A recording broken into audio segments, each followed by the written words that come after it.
A corporation is a type of formal business structure that is more complicated than an LLC, but offers benefits that LLCs do not. Corporations are great if you are looking to raise money from venture capital or looking to list on a stock exchange. Corporations are also able to more efficiently carry money over between tax years. Florida boasts more than 700,000 corporations. Out of the 100 largest companies in the Sunshine State, 42 are corporations, employing a total of over 1 million people. If you are starting a business and not sure which business structure is best for you, check out our other video, Choosing the Right Business Structure for Your Business, linked below. There are two ways to form a corporation. You can form one yourself, or you can hire a service to do it for you. In this video, we will look at both options and help you decide how to go about forming your own corporation.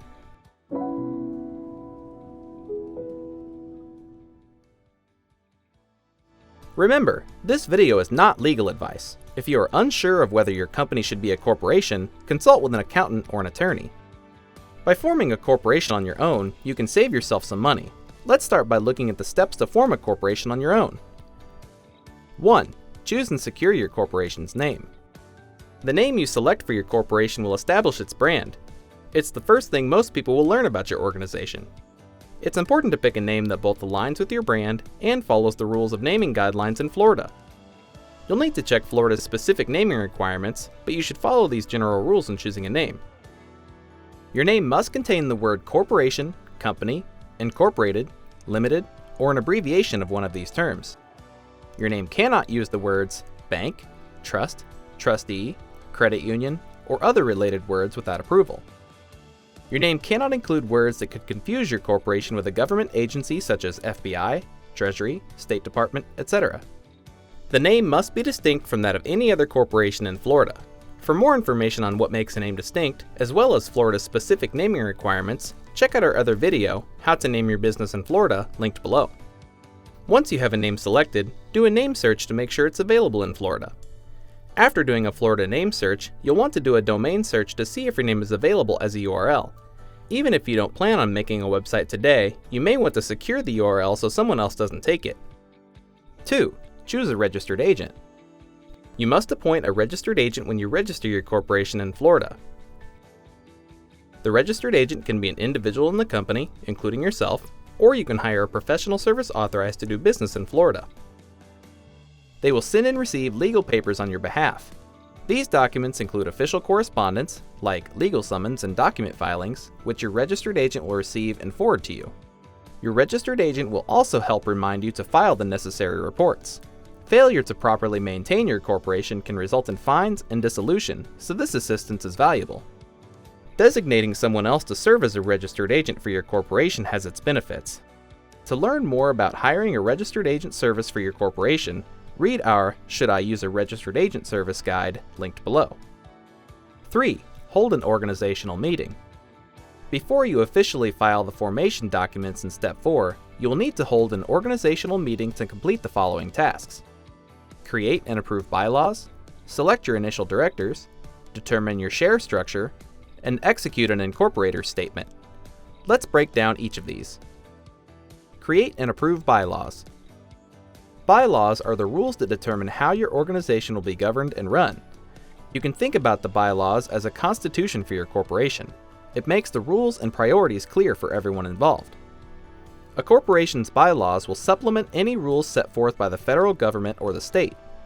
In your bylaws, be sure to include how the corporation will be governed, including the role of directors and officers, how meetings are held, voting procedures, and how officers and directors are elected, how records will be kept and managed, how disputes will be handled, how bylaws will be added and amended in the future, the date of the annual shareholder meeting, how to negotiate contracts, fiduciary duties to the corporation, such as acting in the best interest of the corporation, and what constitutes a quorum for voting purposes.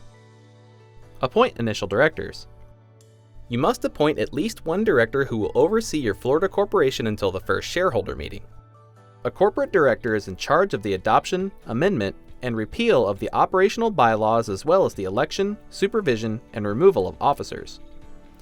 After forming the corporation, the incorporators, or initial directors, if named on the formation documents, should call an organizational meeting. During this initial meeting, either the incorporators will elect the board of directors or the initial directors will appoint the officers. Choose a share structure and strategy. A share of stock is the unit of ownership of a corporation. Each share of stock represents a percentage of ownership of the company. For example, if a corporation issues only one share of stock, the shareholder, or stock owner, would then own 100% of the corporation. Shares can be structured into classes. Each class, termed as a share class, holds different rights and privileges. You can have multiple classes, and each class can hold any number of shares.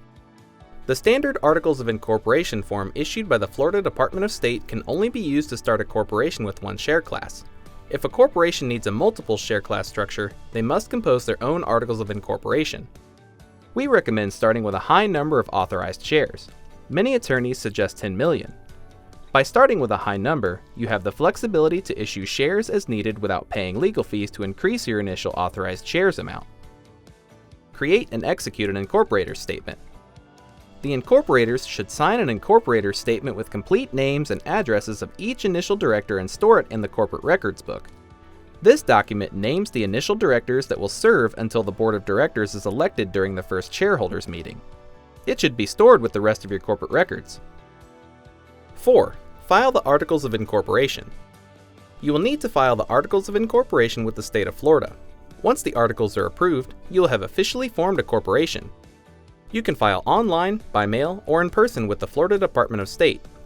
Filing fees vary, so check out our page linked below for more information. The formation documents will cover the basics of your corporation, including your corporate name and principal address, your registered agent's name and street address, and the number of authorized shares your corporation is allowed to issue. As mentioned in the previous section, the standard Articles of Incorporation form can only be used to start a corporation with one share class. If your corporation needs a multiple share class structure, you must draft your own Articles of Incorporation. 5. Get an EIN. Lastly, you'll need to get an Employer Identification Number, or EIN, from the IRS. Also known as a Federal Tax Identification Number, your EIN is like a Social Security number for your corporation. An EIN is how the IRS tracks your business for tax purposes, but it's also necessary to open a business bank account and legally hire employees. The good news is that EINs are free and can be quickly obtained by visiting the irs.gov website. For more information on EINs, check out our other video linked below. Now that you know all the steps to forming a corporation on your own, maybe you don't want to go through the process by yourself. Let's take a look at the other way to form a corporation. Hiring a professional service to file your forms and act as your registered agent for the corporation will cost you an additional $50 to $150. However, there are several benefits to working with a pro. A hired registered agent helps with getting your reports filed on time, helps you stay organized by keeping your business mail separate, and is available at all regular business hours to accept official mail and legal papers on your corporation's behalf. A final and important additional benefit to using a service is privacy. A professional service will provide a level of privacy by withholding your personal name from the corporation's contact information. There are many reasons why you might not want your personal information easily accessible and associated with your business. Hiring a professional corporation formation service is an easy way to accomplish this. If you want to form a company that can issue stock, raise money through investors, or efficiently carry money over between tax years, then a corporation is the right business structure for you. Now you know all the steps to form a corporation. For a more detailed guide, visit our site at howtostartanllc.com. Give the video a like if you found it useful, and subscribe if you'd like to see more. If you have questions or encounter any roadblocks, leave a comment below. Good luck with starting your corporation.